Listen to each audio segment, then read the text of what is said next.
เอาละจังมาฟังเมืองก่อนไทยแลนด์แดนดินข่าวนายกอนุทินโพสต์เฟซประกาศสิขอขึ้นอำนาจให้แก่ประชาชน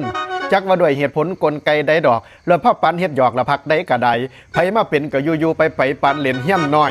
ผัดค่อยหาเลี้ยงเถียงกันไว้วุ่นพวกนึงว่าอยากแก้รัฐธรรมนูญซุ่มนึงว่าบ่แก้เลยเที่ยวแง่แต่กันบ่คิดเห็นเมี่ยงบ้านสิไว้วุ่นสูญเสีย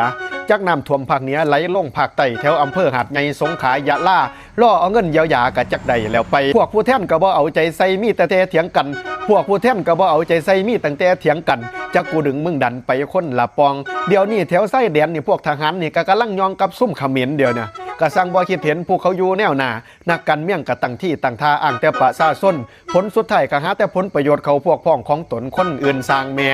บัดเว้าขึ้นเพิ่นว่าเห็นแก่พี่น้องชาวไทยพะนะโอ้ยแล้วมันไปบอกมาตัวใดมันก็จังสีเสียเห็นมาแล้วหลายเที่ยมีแต่ตัวกับตัววางกีฬา4เกมแห่งเป็นตาอยากหัวปันกีฬาเด็กน้อยงบประมาณก็เบิกมาบ่คอยจักเอาไปไว้ใส่งบประมาณก็เบิกมาก็บ่แม่นน้อยๆจักเอาไปไว้ใส่นี่ละระบบการเมืองแบบไทยกับกูสวบมึงสวบไผเส้นใหญ่ก็กินลวกแบบไม่ต้องท่อนส่วนพวกราชสาดอนอดตายตามสร้างบัดปัญหาต่างๆมันเกิดขึ้นมาก็จังยุบสภาหนีไปปุ๊บปั๊บส่งบ่คือดอกทับผู้ใดท่าได้ข้องคนละเคิงเฟส2ก็บ่เห็นฮอดไงยินแต่แม่ใหญ่ไอ้ไทยบ้านดอนมันว่าบ่ได้จักอันดอกเงินดิจิตอลรัฐบาลสุดก่อนก็บ่ทันให้กูว่าซั่นแล้วว่าคนละเคิงเสียหนูก็เบี้ยวกูอีกแล้วส่วนว่าแม่ใหญ่แผ่วบ้านโน่นสะแบงเราว่าจะเป็นกูเบี้ยแห้งนักการเมืองกันดากมันบ่คิดดอกน้ำทองน้ำปากประชาชนคนเฮาคิดแต่น้ำพวกเขาเอาเงินเป็นใหญ่